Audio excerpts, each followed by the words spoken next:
Yo mga idol, kumusta? Mandrek mga sports, sabi nga pala.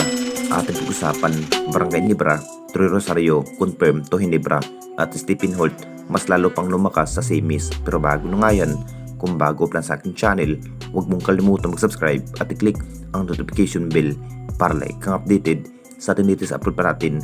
So mamaya na nga lang po ang game 5 sa pamamagitan ng SMB at Converge mga idol, kung saan nag-aagawan pa rin kung sino ang makakapasok sa semis, ang kupunan ng SMB ba o ang kupunan ng Converge.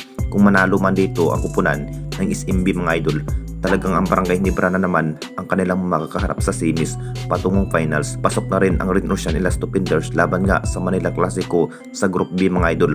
Talagang ang TNT Tropang Giga at Red Ocean ang maghaharap sa Group B. Sa semis mga idol, waiting na rin ang kupunan ng ating Barangay Ginebra sa kupunan ng SMB at Converge, habang tuloy pa rin sa pag-asikaso ang nasabing player na si Troy Rosario. Mas lumawak na rin ang naging issue na mapupunta na nga ba ang isa pang big man na si Troy Rosario sa kamay ng ating Barangay Ginebra or TNT Tropang Giga. Ang pinangarap pa rin ni Coach Tim mga idol na mapupunta ang isang Troy Rosario para sa kupunan ng ating Barangay Ginebra sa semis. Sa naging post pa rin ang nasabing player mga idol, respetuhin na nga daw ang magiging desisyon ni Troy Rosario dahil pilit pa rin mapupunta ang mga fans mga idol na mapupunta ang isang Troy Rosario sa kamay ng Barangay Ginebra. Posibleng sa TNT Tropang Giga ang kanyang pipiliin, mismo si Alfrancis Chua mga idol. Talagang balak sana kunin itong si Troy Rosario at lalo na para sa semifinals. Kung matutuloy na nga ang isang Troy Rosario sa naging offer ng management ng Barangay Ginebra, talagang makukonfirm na rin na mapupunta ng ating Barangay Ginebra itong si Troy Rosario. At dito na naman tayo sa isa pa nating balita, Stephen Holt mas lalo pang lumakas sa semis.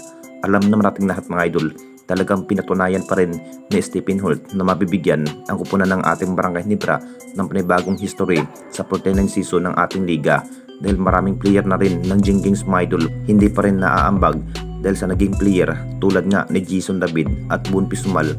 Masasabing jackpot pa rin ang kupunan ng ating Barangay Ginebra. Nakuha ang isang Stephen Holt, mahusay pa rin sa naging opensiba.